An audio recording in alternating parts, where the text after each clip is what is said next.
ہندوؤں کے یہاں اوتار کا تصور تھا، مزارات وہ تھے، خانقاہیں تھیں، تو صوفیاء نے بھی سیم وہی میتھڈ اختیار کیا کہ وہ جب آئے تو انہوں نے بھی مزار بنائے، خانقاہیں بنائیں، اور آہستہ آہستہ پھر یہ بھی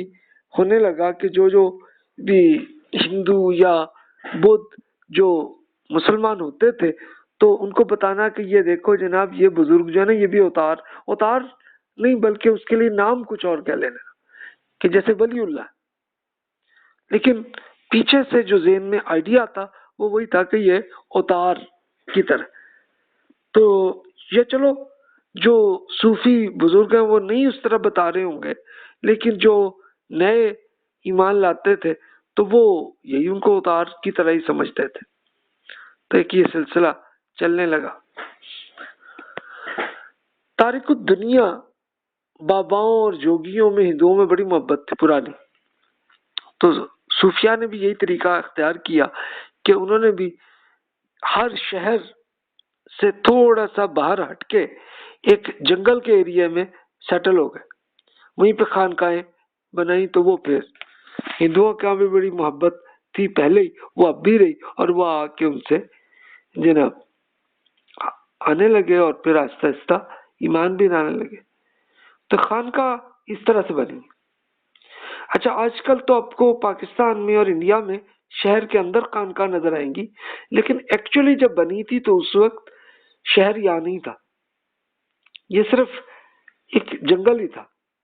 جہاں پہ انہوں نے خانقاہیں بنائی. اچھا انڈین کلچر کے ذریعے دعوت یہ کی ہے. مثال کے طور پر ایک بڑے صوفی بزرگ امیر خسرو صاحب، وہ 1325 میں فوت ہوئے ہیں، انہوں نے ایک یہ ایجاد بھی کی تھی ستار جو ہے، اور وہ اسی طرح میوزک اور قوالی کے ذریعے اور ڈانس کے ذریعے وہ دعوت پھیلاتے رہے. اور اس کو صوفیہ کے اندر چشتی سلسلہ کہتے ہیں، وہاں پہ آپ کو قوالی زیادہ نظر آئے گی. تو یہ ہندوؤں میں ایک پرانا کلچر چل رہا تھا، تو وہ بڑے پھر شوق سے وہ ان کی خانقاہ میں آتے تھے اور وہی وہ قوالی سنتے ہوتے تھے، اور اس پہ اور وہ قوالی بھی پھر انہی کی زبان میں ہوتی تھی، یعنی شاعری بھی اب صوفیاء نے انہی کی زبان میں کی. فارسی، ترکی، پنجابی، پشتو، سندھی، بلوچی، بنگالی، ہندی، ہر زبان میں وہ کرنے لگے، تو پھر اس کا پھر رزلٹ بھی پازیٹیو آنے لگا. اچھا انسانی نفسیات کے ذریعے خدمت بھی صوفیاء نے کی، تو اس سے بھی پھر ہندوؤں کے اندر بھی مسلمانوں کے اندر بھی بڑی عقیدت ان میں آنے لگی. مثلا جیسے فار ایگزامپل یہ دیکھ لیں کہ جیسے ہپنوٹزم، ٹیلی پیتھی، تعویذ اور دھاگے کے ذریعے ان کی خدمت کرنا، جڑی بوٹیوں سے علاج بھی کرنا، تو یہ ایک ایگزامپلز ہیں کہ اس طرح سے غیر مسلموں میں اور شودر حضرات سے پھر محبت بھی کرنا، ان کے ساتھ خدمت بھی کرنا، کہ جیسے خود خانقاہ کے اندر لنگر ہوتا تھا اور ہر غریب آدمی کے لیے یہ ایک پوری ہر وقت آپشن ہوتی تھی کہ جناب آپ آئیں اور کھانا کھائیں. تو یہ سب جو خدمت ہو رہی تھی تو اس کا پھر رزلٹ بھی آنے لگا. اب جو بھی صوفی حضرات جو بھی مسلمان ہوتے تھے تو وہ ان کے پھر مرید بھی مسلمان ہو جاتے تھے. ایک یہ طریقہ تھا، یعنی اسٹریٹجی ان کی یہ رہی. اچھا صوفیہ کے اندر یہ بہرحال آپ کو دو ٹرینڈ نظر آئیں گے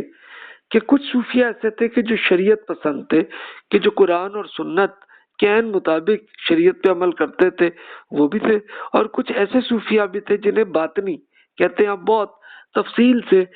آپ وہ پڑھ چکے ہوں گے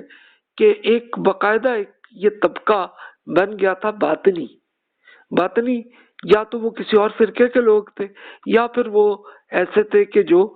دین میں کوئی خاص ان میں ایمان بھی نہیں تھا،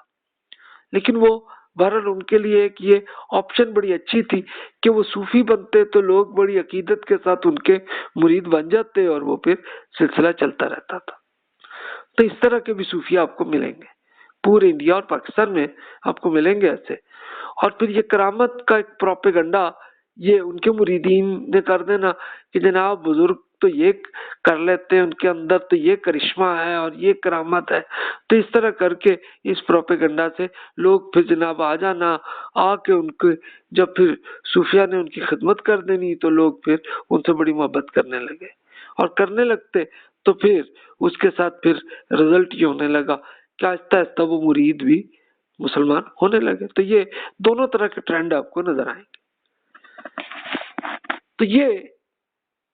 انڈیا، پاکستان، بنگلہ دیش میں ایسی اگزامپل آپ کو ملیں گی۔ اب ہم آگے چلتے ہیں۔